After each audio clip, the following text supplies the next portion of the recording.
안녕하세요. 저는 책 한 권 모두가 아닌 책의 한 페이지를 소개하는 한 페이지 도서관입니다.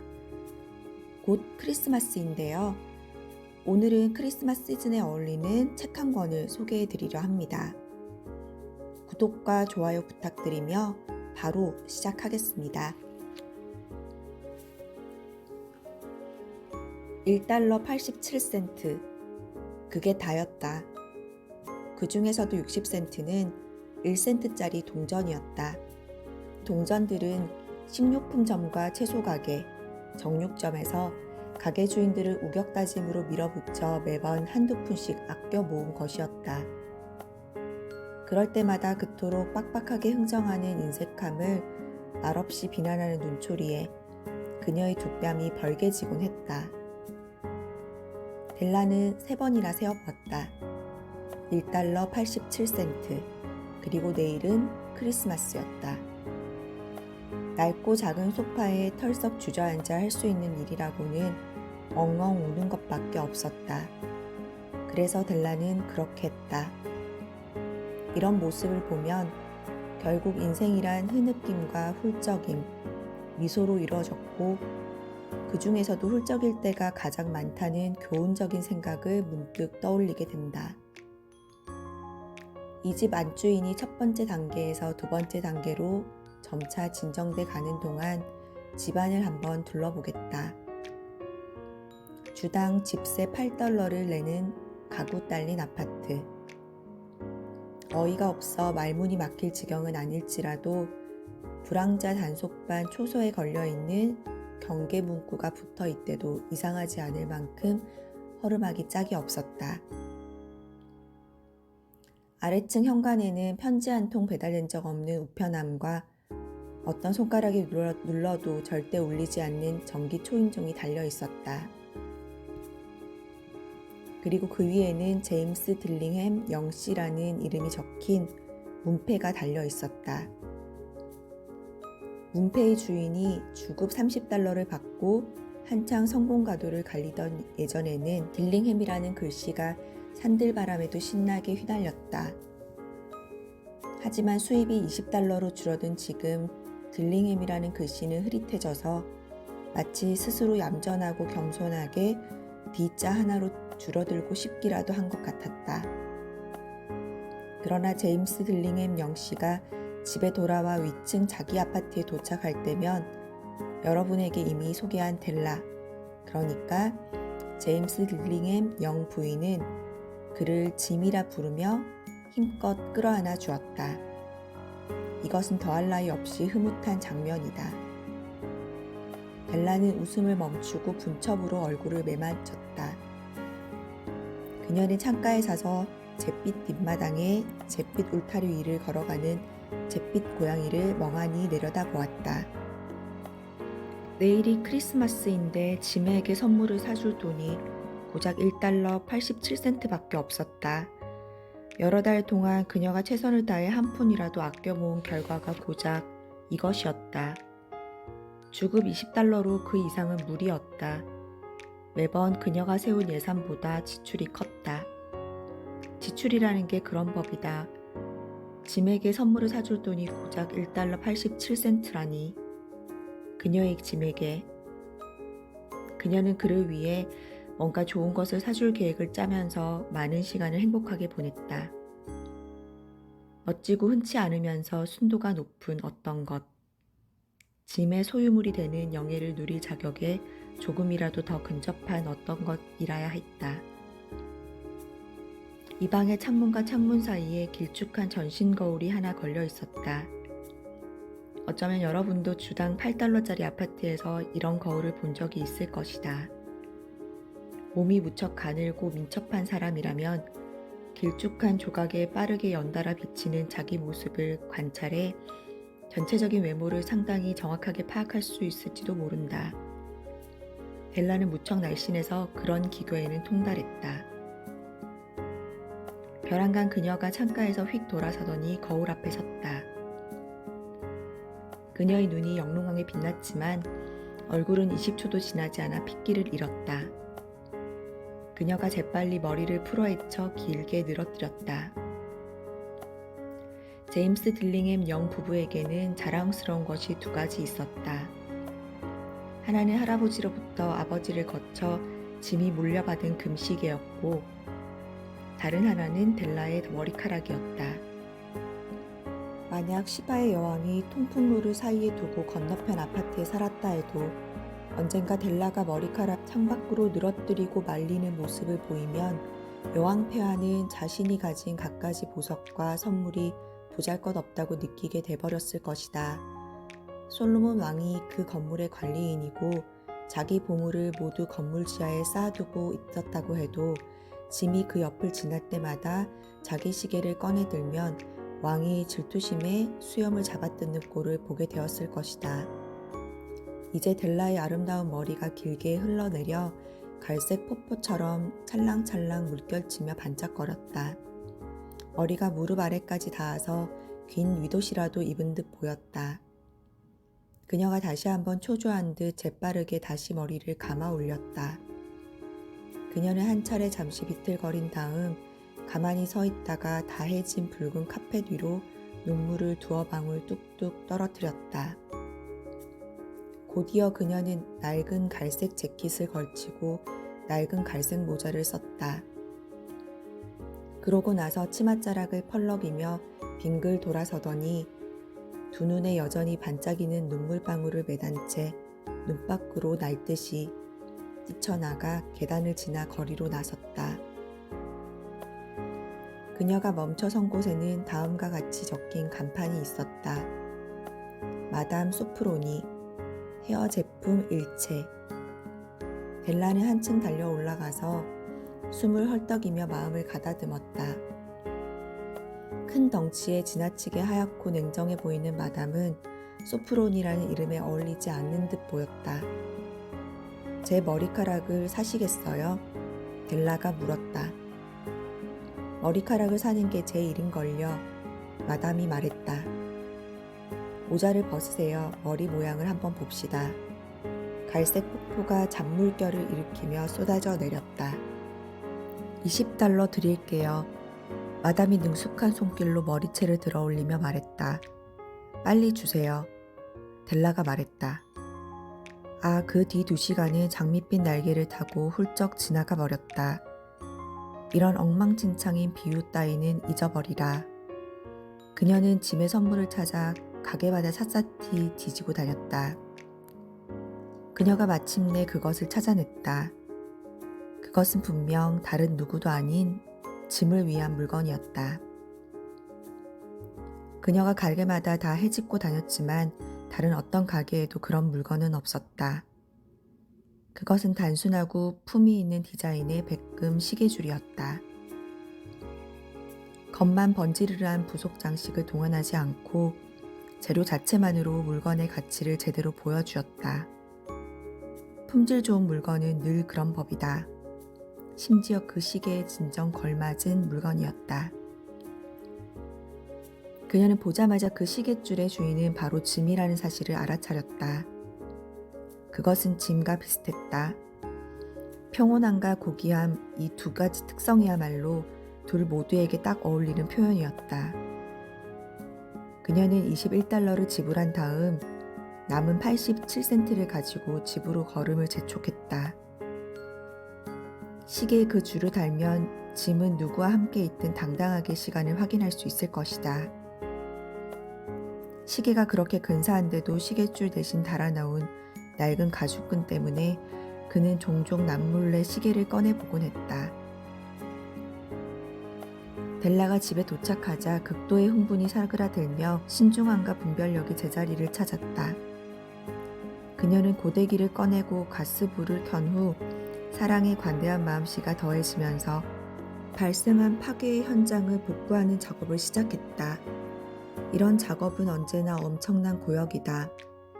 친애하는 여러분, 그것은 참으로 메머드급 과제라 할 만하다. 40분이 채 안 돼 델라의 머리는 짧고 곱슬곱슬한 머리카락들로 뒤덮이게 되었고 그녀는 영락없이 학교를 무단 결석한 남학생 같아 보였다. 그녀는 거울에 비친 자기 모습을 오랫동안 주의 깊고 비판적인 눈길로 바라보았다. 짐이 나를 보자마자 죽이지 않는다면 아마 코니 아일랜드의 코러스걸처럼 보인다고 하겠지. 그녀가 혼자 중얼거렸다. 그렇지만 내가 뭘 할 수 있었겠어? 아, 1달러 87센트로 내가 뭘 할 수 있었을까? 7시 정각에 그녀는 이미 커피를 준비해 두고 프라이팬을 가스레인지 위에서 뜨겁게 달궈 두꺼운 고기를 요리할 채비도 마쳤다. 짐은 늦는 법이 없었다. 델라는 시계줄을 반으로 접어 손에 꼭 쥔 채 그가 늘 들어서는 문 근처 탁자 모서리에 걸터 앉았다. 그때 1층 계단을 올라오는 그의 발소리가 들리자 그녀의 얼굴이 잠시 하얗게 질렸다. 그녀는 일상의 가장 사소한 일들에 대해 소리 없이 짧은 기도를 올리는 습관이 있었는데 이 순간에도 이렇게 속삭였다. 하느님, 제발 짐이 제가 여전히 예쁘다고 생각하게 해주세요. 문이 열리고 짐이 들어와 문을 닫았다. 그는 여유 없고 몹시 진지해 보였다. 불쌍한 친구, 고작 22살인데 가장이라는 의무를 짊어지고 있다니. 그에게는 새 외투가 필요한 데다 장갑은 아예 없었다. 문 안으로 들어선 그는 마치 메추라기 냄새를 맡은 사냥개처럼 꼼짝도 하지 않았다. 그의 두 눈은 델라에게 못 박혀 있었다. 게다가 그 눈에는 도무지 읽어낼 수 없는 표정이 서려 있어서 그녀는 잔뜩 겁을 먹었다. 그것은 분노도 경악도 비난도 공포도 그녀가 대비한 그 어떤 감정도 아니었다. 그는 그저 얼굴에 기묘한 표정을 띤 채 빤히 그녀를 쳐다볼 뿐이었다. 델라가 탁자에서 쭈뼛쭈뼛 일어나 그에게 다가갔다. 짐, 자기. 그녀가 외쳤다. 나를 그런 식으로 보지 마. 머리카락을 잘라서 팔았을 뿐이니까. 당신에게 선물 하나 주지 않고 크리스마스를 보낼 수는 없었어. 머리카락은 다시 자랄 거야. 언짢은 건 아니지. 그렇지. 난 그저 이렇게 해야 했어. 내 머리카락은 정말 빨리 자라, 짐. 메리 크리스마스라고 말하고 함께 즐겁게 보내자. 내가 자기를 위해 얼마나 멋진, 얼마나 아름답고 멋진 선물을 사왔는지 짐작도 못할걸. 머리카락을 잘랐다고? 짐이 힘겹게 물었다. 아무리 열심히 머리를 굴려봐도 그 명백한 사실에 도달하지 못한 사람처럼 보였다. 잘라서 팔았어. 델라가 말했다. 그래도 전처럼 날 좋아할 거지. 머리카락이 없어도 나는 나잖아. 안 그래? 짐이 신기하다던 듯 방 안을 둘러보았다. 당신 말은 머리카락이 사라졌다는 거야? 그가 거의 얼빠진 바보처럼 말했다. 찾아봐야 아무 소용없어. 델라가 말했다. 팔았어. 내가 말했잖아. 팔아치웠다니까. 오늘은 크리스마스 이브야. 맙소사. 나에게 화내지 마. 당신을 위해 그랬단 말이야. 아마 내 머리카락 개수는 헤아릴 수 있을지 모르지. 그녀가 느닷없이 진지하고 상냥하게 말을 이었다. 그렇지만 세상 그 누구도 당신을 향한 내 사랑을 헤아릴 수는 없을 거야. 고기를 팬에 올릴까, 짐? 짐은 넋이 나간 듯한 상태에서 곧 깨어나는 것처럼 보였다. 그가 델라를 품에 꼭 안았다. 다 함께 반대편에서 10초 정도만 별것 아닌 연구 주제나 차근차근 들여다보기로 하자. 일주일에 8달러나 1년에 100달러나 도대체 무슨 차이가 있을까? 수학자나 현자라도 틀린 답만 내놓을 것이다. 새 동방 박사는 귀중한 선물을 여러 가지 가져왔지만 그 중에도 옳은 답은 없었다. 이 애매모호한 주장의 의미는 잠시 후에 명백하게 밝혀질 것이다. 짐이 외투 주머니에서 꾸러미 하나를 꺼내더니 탁자 위로 툭 던졌다. 절대로 날 오해하지는 마, 델. 그가 말했다. 당신이 머리를 어떤 식으로 자르건 밀어버리건 감건 아내에 대한 내 사랑을 조금이라도 줄어들게 할 수 있는 건 아무것도 없으니까. 하지만 그 꾸러미를 풀어보면 어째서 내가 처음에 잠깐 넋이 나갔는지 이유를 알 수 있을 거야. 하얀 손가락들이 날렵하게 포장끈과 포장지를 잡아 뜯었다. 그러자 곧 환희에 찬 탄성이 터졌다. 하지만 그 다음에는 아 불쌍해라. 그녀의 마음이 급변하여 발작적인 눈물과 통곡이 뒤를 이었고 이 집 주인은 혼신의 힘을 다해 아내를 위로해야 했다. 장식용 머리빗이 들어있었던 것이다.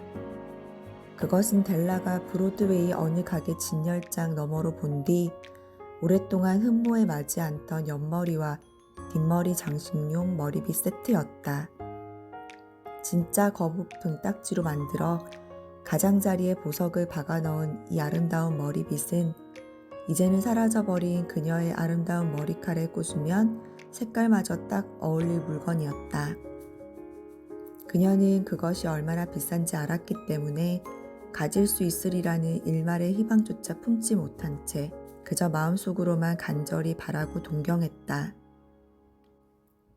그런데 지금 그것들이 그녀의 것이 되었지만 정작 탐내던 그 장신구들을 더욱 빛나게 해줄 긴 머리카락은 사라지고 없었던 것이다. 그렇지만 그녀는 그것들을 가슴에 꼭 끌어안았고 마침내 눈물로 흐릿해진 눈을 들고 미소 지으며 말했다. 내 머리카락은 정말 빨리 자라, 짐. 그러다가 델라가 털에 불을 그슬린 고양이처럼 펄쩍 뛰어오르며 외쳤다. 아, 이런.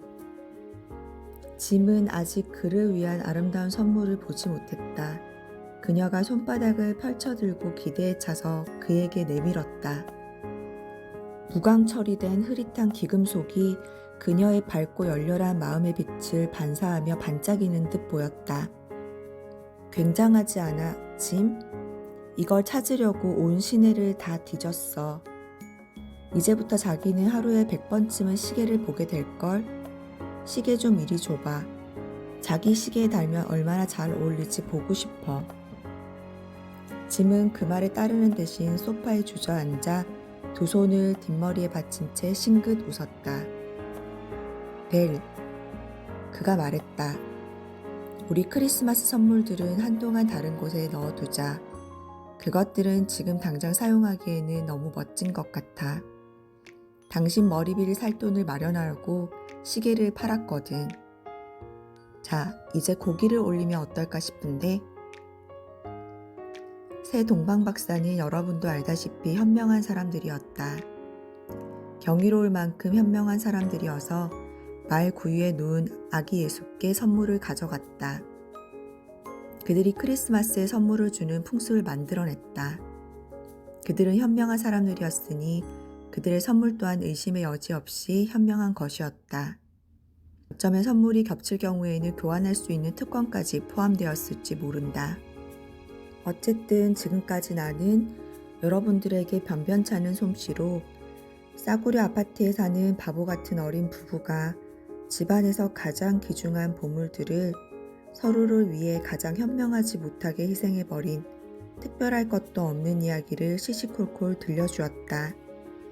하지만 오늘날의 현명한 사람들에게 마지막으로 하고 싶은 한마디는 선물을 건넨 모든 사람들 가운데 이 두 사람이 가장 현명했다는 것이다. 또 선물을 주고받은 모든 사람들 가운데서도 그들이 가장 현명하다. 그 어디에서라도 그들이야말로 가장 현명한 사람들이다. 그들이야말로 동방박사이다. 여러분 오늘도 재밌게 들으셨나요? 오늘 소개해드린 책은 민음사 출판의 세계문학 전집 중 오헨리 단편선에서 크리스마스 선물편을 가져와 봤습니다. 해당 작품과 마지막 잎새로 국내에도 유명하며 생애 동안 약 300편에 달하는 작품을 남긴 미국 단편소설의 대가 오헨리입니다. 작품 속 젊은 부부는 물질적으로는 가장 바보 같은 선물을 한 셈이지만 진정으로 우리가 주고받아야 할 것에 대해 크리스마스라는 배경을 두어 환기해 줍니다. 인간에 대한 애정과 유머, 페이소스를 기반으로 한 오헨리의 반전과 아이러니는 우리로 하여금 반성과 사색을 유도하는데요. 크리스마스와 연말을 앞둔 이 시점, 여러분들은 사랑하는 이에게 어떤 선물을 생각하고 계신가요?